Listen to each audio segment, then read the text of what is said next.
हाय दोस्तों, मैं आपका सागर।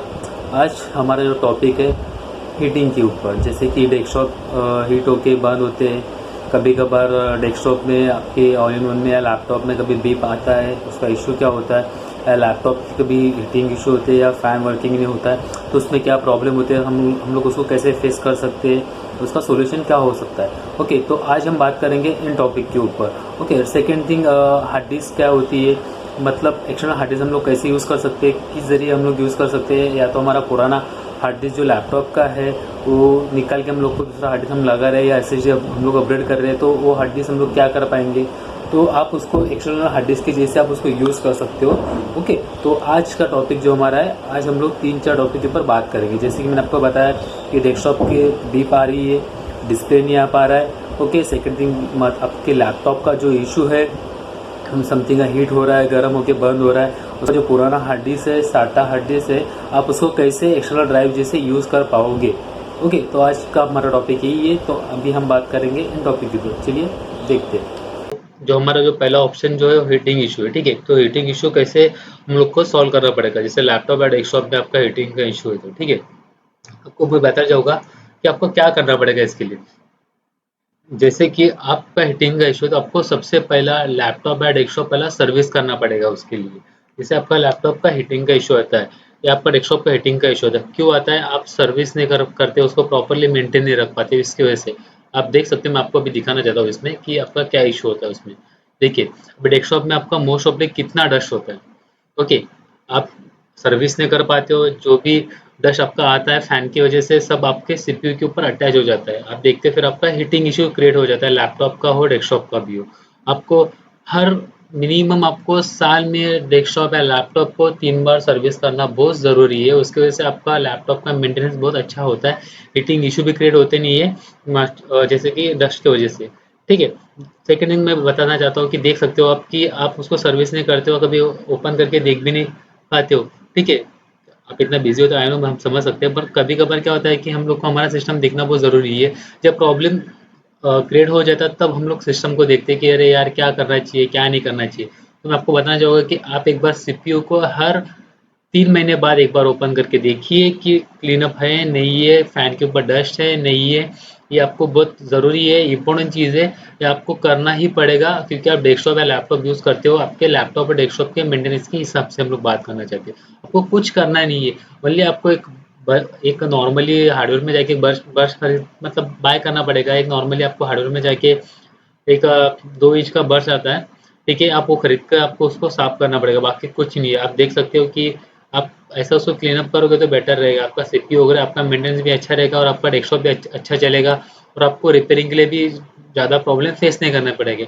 आप देख सकते हो जो आपका एसएमपीएस है वो भी कितना डस्ट से भरा हुआ है, आपका जो सीपीयू फैन है वो भी कितना पे डस्ट से भरा हुआ है। तो आप उसको क्लीन अप रखो।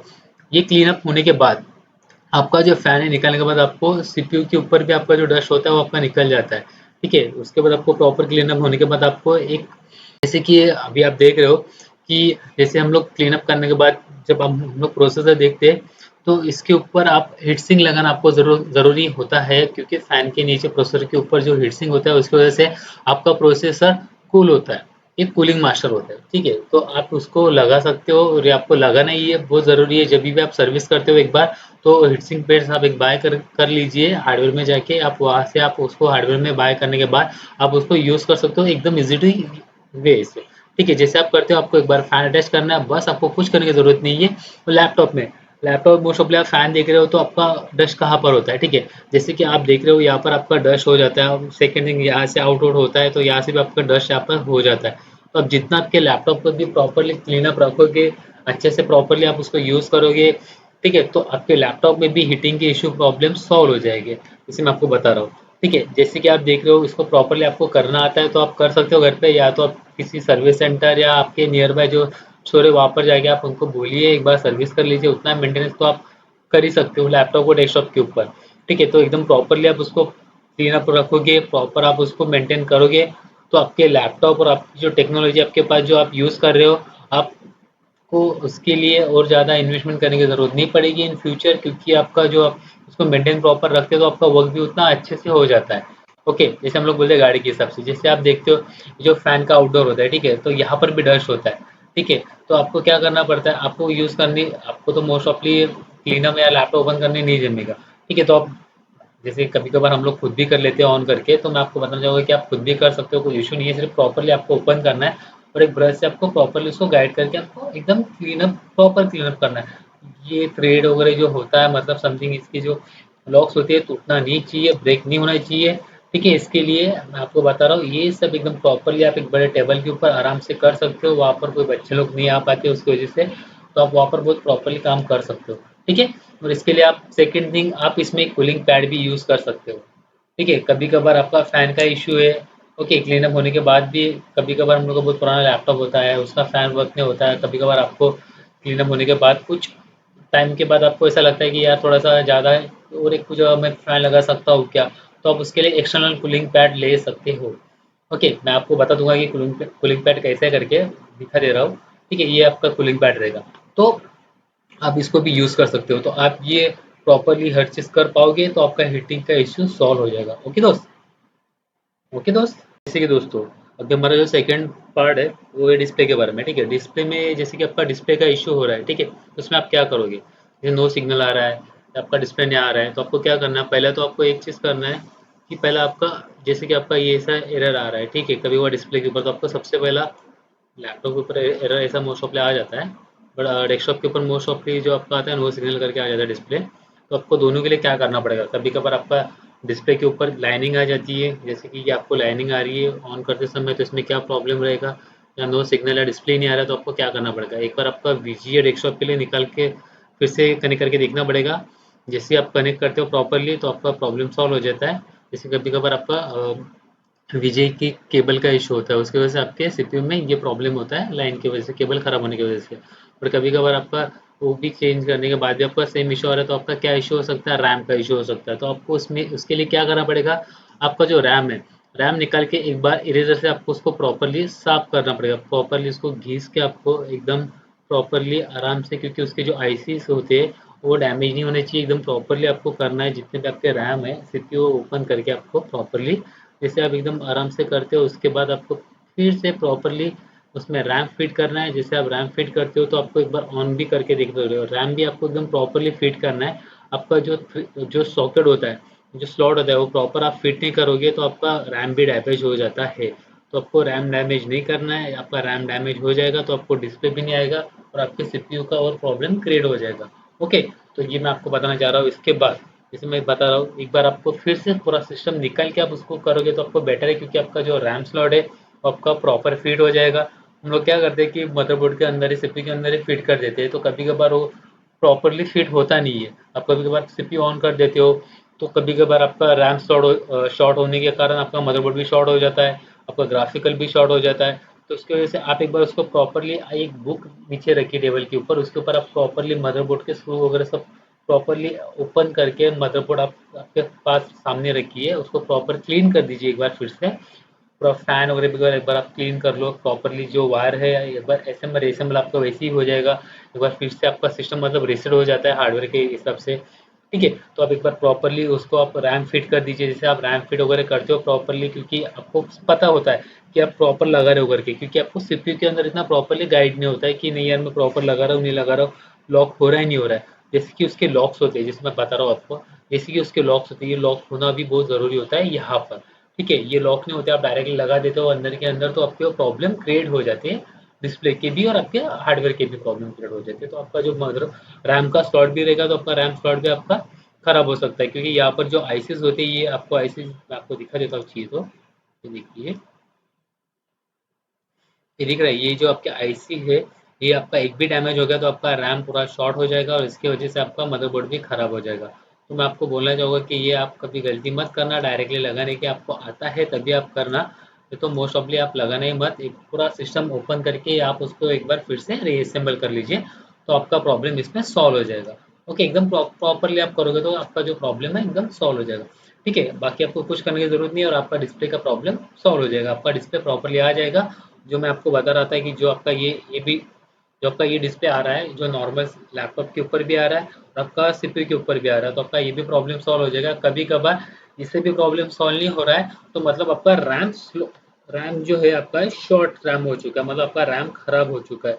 इसकी वजह से आपको रैम चेंज करना पड़ेगा, या तो आपको सेकेंड थिंग, जो आपका सेकेंड स्लॉट है रैम का, उसमें आपको एक बार फिर से वो रैम लगा के प्रॉपरली क्लीन करके आपको चेक करना है कि फिर से सेम डिस्प्ले आ रहा है क्या। ठीक है, आप प्रॉपरली उसको सेकंड स्लॉट पे लगाने के बाद आपका डिस्प्ले एकदम प्रॉपर आ रहा है तो आपका रैम ओके। या आपका रैम ओके नहीं है, मतलब आपका दोनों स्लॉट में कनेक्ट करने के बाद भी आपको सेम डिस्प्ले आ रहा है, तो आपका रैम ओके नहीं है। ओके, ये एक आपका प्रॉब्लम होता है इसके लिए। ओके, सीपीयू के लिए भी। Okay, that's it. आपको ये भी आपको समझ में आया रहेगा। ओके, जैसे कि आपका बीप का इशू होता है। बीप का इशू कब होता है? कभी कभार हम लोग रैम प्रॉपर नहीं लगा देते, सॉकेट के हिसाब से प्रॉपर नहीं लगा देते, तो उसकी वजह से आपका बीप का इशू क्रिएट हो जाता है उसमें। तो मोस्ट ऑफली एक बार आप, जैसे कि कभी कभार हम लोग सीपीयू उठा के कहाँ पर भी मोस्ट ऑफली प्रॉपरली आगे पीछे उसको करते हैं। ठीक है, तो हम लोग की वजह से क्या होता है कि रैम स्लॉट कभी कभार वहाँ पर लूज हो जाता है। ठीक है, लॉक उसके निकल जाते हैं। ठीक है, तो उसकी वजह से रैम का स्लॉट आपका बाहर निकलता है। आपका थोड़ा भी रैम वहाँ से फिट नहीं हो पाएगा, तो आपका डिप मारना चालू हो जाएगा और आपका रैम खराब हुआ होगा। कुछ जैसे कि मैं आपको बता रहा हूँ कि जैसे कि आपका रैम मतलब शॉर्ट हो चुका रहेगा, कुछ आपका लिक्विड की वजह से कुछ प्रॉब्लम क्रिएट हुए रहेंगे रैम स्लॉट के ऊपर, तो आपका बीप मारेगा कि आपका रैम खराब होता है, तो आपका बीप का इशू क्रिएट हो जाता है उसमें। तो यही है, बाकी कुछ नहीं है उसमें मोस्ट ऑफली। तो रैम एक बार प्रॉपरली उसको फिट किया करो। जैसे आप सर्विस करते हो तो एक बार रैम भी चेक किया करो, रैम प्रॉपर है या नहीं है करके। ओके, तो डैमेज नहीं होना चाहिए, बस इतना आपको ध्यान रखना है। कभी कभार जैसे आपका बीप मारता है तो एक बार रैम आपको ओपन करके क्लीन करके आपको उसको फिट करना है, तो आपका बीप का इशू उसमें से सॉल्व हो जाएगा। Okay, done. ओके, चलिए अभी हम लोग बात करते हैं हार्ड डिस्क के बारे में। जैसे कि हार्ड डिस्क के बारे में हम लोग बात करें कि एक्सटर्नल हार्ड ड्राइव। ठीक है, जैसे कि आप एक्सटर्नल केसिंग के ऊपर हार्ड ड्राइव कैसे कनेक्ट कर सकते हो। जैसे आपका पुराना लैपटॉप का, सॉरी, जैसे कि आपके पुराने लैपटॉप का हार्ड डिस्क है। ओके, तो आप उसमें, जैसे कि वो ये आपका पुराना लैपटॉप है, इसमें का जो हार्ड डिस्क है, आपको उसको यूज़ करना है, तो आप उसको कैसे यूज़ कर पाओगे। ठीक है, जैसे आपने नया लैपटॉप ले लिया, पुराना हार्ड डिस्क है, तो हम लोग को यूज़ करने का पता नहीं होता है कि हम लोग इसको कैसे यूज़ कर सकते हैं। यार मेरा इसमें डेटा है, तो आपको डरने की कोई ज़रूरत नहीं है और कंफ्यूज होने की भी कुछ ज़रूरत नहीं है। सिंपल सी चीज़ है, आपको एक मार्केट में एक केस आ चुका है साटा केसिंग करके, पोर्टेबल। ठीक है, आप उसको कनेक्ट करके आपका जो लैपटॉप का पुराना जो हार्ड डिस्क रहेगा आप उसमें अटैच कर सकते हो, सेव कर सकते हो, और आप उसको एक्सटर्नल ड्राइव जैसा यूज़ कर सकते हो। जैसे कि आप देख रहे हो, ये आपका साटा केसिंग आ जाएगा उसमें। जैसे कि इसमें आपका 2.5 जो हार्ड डिस्क रहेगा वो भी आपका इसमें सेट हो जाएगा। ओके, जैसे कि साटा 2.0, साटा 3.0, आपका दोनों का भी केस इसमें आता है, कुछ इशू नहीं है, आपको डरने की ज़रूरत नहीं है। डेस्कटॉप का हो तो डेस्कटॉप का भी आपको आता है केसिंग, और हार्ड डिस्क का चाहिए तो आपको हार्ड डिस्क का भी केसिंग आ जाएगा। मतलब लैपटॉप और डेस्कटॉप का दोनों का डिफरेंट डिफरेंट होता है, सिर्फ छोटा मोटा होता है। बस इतना ही है, आपका दोनों का भी जो आपका डेटा रहेगा हार्ड डिस्क का, लैपटॉप का, डेस्कटॉप का, तो आप दोनों भी आप उसमें रन कर सकते हो, कुछ इशू नहीं है। जैसे कि आपका डेस्कटॉप का, जैसे कि आपका डेस्कटॉप का डेटा है तो आपको उसमें रन करना है, तो आप कैसे कर पाओगे उसमें। ठीक है, तो हार्ड डिस्क केसिंग के थ्रू आप आपके जो डेस्कटॉप का जो हार्ड डिस्क है, आप उसको केसिंग के द्वारा आप आपके लैपटॉप के अंदर आपका डेटा कॉपी पेस्ट कर सकते हो, या आप सेव कर सकते हो। आप कहाँ पर भी उसको पोर्टेबल जैसे बैग में आप एक सेट करके आप रख सकते हो और आप यूज़ कर सकते हो। ठीक है, जैसे इसमें दो तीन टाइप की केसिंग आ जाती है, जैसे मैं आपको दिखा रहा हूँ, सी पोर्ट का है आपका, कुछ न्यू लैपटॉप आ चुके हैं अभी उसमें सी पोर्ट है, तो आप उसको सी पोर्ट के थ्रू भी यूज़ कर सकते हो, और नॉर्मल यूएसबी के थ्रू भी आप उसको यूज़ कर सकते हो। वैसे केसिंग मार्केट में अवेलेबल है, तो आप बाय कर सकते हो। जो आपका हार्ड ड्राइव पुराना है आप उसको एक्सटर्नल ड्राइव जैसे आप उसको यूजेबल में ला सकते हो स्मार्टली। ओके, जैसे कि आपको मैं बताना चाहता हूँ कि स्मार्टली के हिसाब से हम लोग बता रहे हैं कि एस एस डी, मोस्ट ऑफली आप कभी कभार आपका लैपटॉप रिपेयर करने देते हो और आपका ऑफिस पर्पस लैपटॉप है, आपका मतलब टीचिंग के हिसाब से आपका लैपटॉप है, तो आप क्या कर पाते हो कि अभी उसमें आपका हार्ड डिस्क भी एस एस डी भी है। ओके, ठीक है, पर आपका हार्ड डिस्क में डेटा है, एस एस डी में आपके बहुत इंपॉर्टेंट डेटा है। ठीक है, जो आपका प्रोग्रामिंग और आपका जो डेस्कटॉप का डेटा होता है वो आपको कहाँ पर लीक नहीं होना चाहिए, और कहाँ किसी ने वो शेयर नहीं करना चाहिए। ठीक है, तो वो आप उसको यूज़ भी कैसे कर पाओगे।